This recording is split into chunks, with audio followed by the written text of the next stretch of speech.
थांबा, मला परिस्थिती बघू द्या, ऐकू द्या. नाही जर मागण्या मान्य झाल्या, गुन्हे दाखल झाले तर आपण सगळे चिखलाला जाऊ. म्हणून शांत झाले. नाही तर रातभर फोन उचलून आमचा असा फेस पडलाय. नुसतं गाड्या कोणी म्हणतं पिकअप रेडी झालं, टेम्पो रेडी झाला. मी मोटरसायकलवर रेडी आहे, मग आपल्या तिन्ही गाड्यांना बाहेर काढल्या.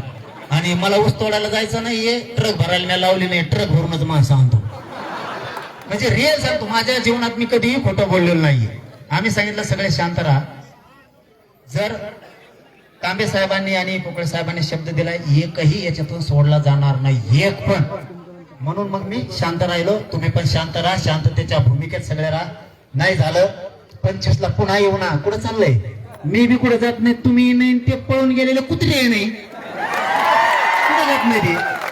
फक्त त्यांना जे घडवायचं ते आपल्याला घडवायचं नाही, त्यांना घडायची जातीय दंग. कारण त्यांच्या सुद्धा गरीब लोक लय चांगले आहेत काही काही. उदाहरण सांगतो आणि मी थांबतो. आता मी घरून निघायच्या अगोदर सांगळे आणि रे तुमचं नाही आपलं सांगतोय. सांगळे आणि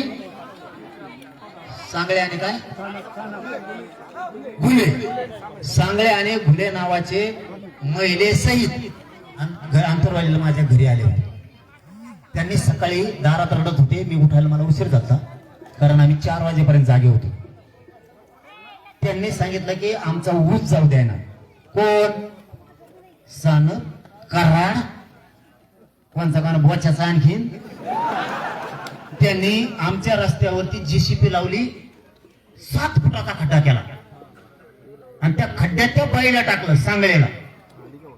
आणि 2-3 मुलं आहेत तिचे, ते धरून आणले त्या खड्ड्यात टाकले. वरून जेसीपी नाही, माती लोटायची, बुजून टाकायचे. का?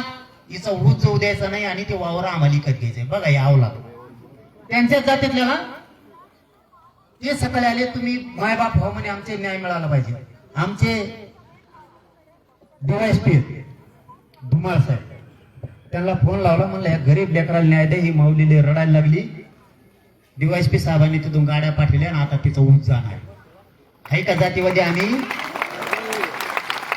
जर जातीवादी असतो ते माझ्या दारात आलेच नसते. म्हणून ती सगळी जिरवतो आम्ही. तुम्ही काळजी करू नका. आपण DYSP साहेब आहेत, त्या ताई आहेत, तांबे साहेब आहेत, पोकळे साहेबांवरती आजपासून विश्वास ठेवू. 25 तारखेपर्यंत सगळे गुन्हे ऍड होतील. तुम्ही स्टेटमेंट द्या. मी दाते साहेबाला, महासंचालक साहेबांना लगेच बोलतो, तुम्ही फक्त स्टेटमेंट सगळे द्या. तुम्ही कोणी शांत राहायचं नाही. सगळे FIR होणार, सगळे अटक होणार. त्यांच्या मागे पुस्तकं पाठवलेत का? लय लांब जातात बरं का ते लय लांब जाते. ते इथं राहतच नाही. ते असं इतके फेकड धावण्याच येत नाही. ते इथं थांबतच नाही. काहीतरी गोळगोळी इकडे गोटा आणते, तिकडे खडा आणते, पाण्याच्या बाटल्या आणते, टोपणं आणते देशीचे, आणि पळून दुसऱ्या राज्यात जाते. आणि यांनी त्या नेते त्यांचे 2च आहेत. त्या लाभार्थी टोळीने त्या 2 नेत्याच्या आणि त्या काही त्यांच्या चांगल्या जातीच्या इतकं मळर आणलंय ना आता, हे त्यांचं सुद्धा ऐकायला तयार नाही का? त्यांचं पण यांनी त्या दोन्ही नेत्याला बरबाद केले आणि आता जातीला बरबाद करायला निघाले. हे सत्य, पण ते नाकारीत नाही. बाकीची टोळी नुसती लिहिती, आता ते फक्त लिहायच्या कामात राहिले. हळूहळू सगळे मोक्यात घालतो. यांना ठोक नाही आता. यांनी इतका अन्याय केला ना त्या नागपूरच्या. मी जातीवादी असतो, ती माऊली माझ्याकडे आली असती की नागपूरची, ती ब्राह्मण समाजाची, देवेंद्र फडणवीसची सगळे सोयरी, थेट अंतरवाली, इथं तिथं नाही. तिलाच पैशाला लुबडलं धान्याने. किती खातोय काय खातोय? जरा केळ खाय ना तिकडे, थोडे दगड गोटे खाय. केळा म्हणजे हे केळा आपला आजर भाई, अकबर भाई त्यांच्याकडे असते. ती नुसतं पैसे खातो. त्या माऊलीचा नवरा गेला हो पोलीस मध्ये.